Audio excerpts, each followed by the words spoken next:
អ្ន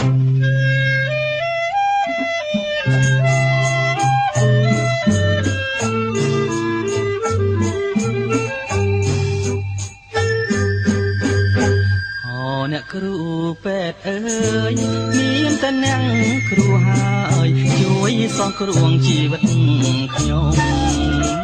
ឲ្យបានសบายផុតពីគ្រោះថ្នាក់ធំអ្នកមានគុណឧត្តមរកអ្វីផ្ទឹមមិនបានទេ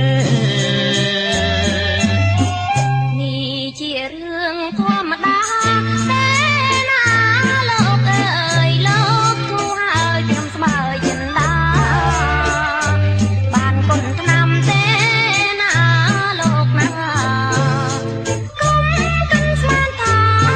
ជាព្រោះខ្ញុំអីទេអ្នកនាងជាចានេះពិតចេញពីដួងហាងឬទេសូមពរអ្នកនាងជួយឲ្យខ្ញុំជាព្រមទាំងថ្នាំពេទ្យទៀតផងណាថ្លៃគឺខ្ញុំសប្បាយហើយពីរោគីខ្ញុំសូមលាសិនហើយអូអ្នកគ្រូពេទ្យអើយកុំអាលអញ្ជើញទៅណាយ៉ាងមិនដែរបើគ្មានអ្នកនាងទេខ្ញុំនេះប្រកបជាឈឺវិញទៀតហើយ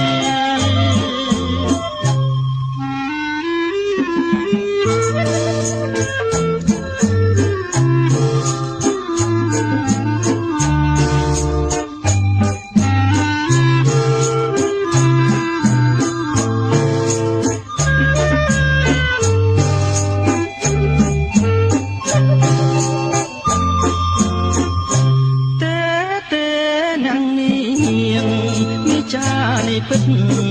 ចេញពីដួងហារទេសូមពរអ្នកនាងជួយឲ្យខ្ញុំជាព្រមទាំងថ្នាំពេទ្យទៀតផងណាថ្លៃទៅខ្ញុំសប្បាយហើយពីរោគី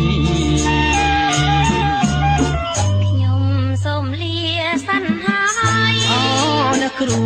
ពេទ្យអើយកុំអាលអញ្ជើញទៅណាអ្នកនាងទេខ្ញុំនេះប្រកបជា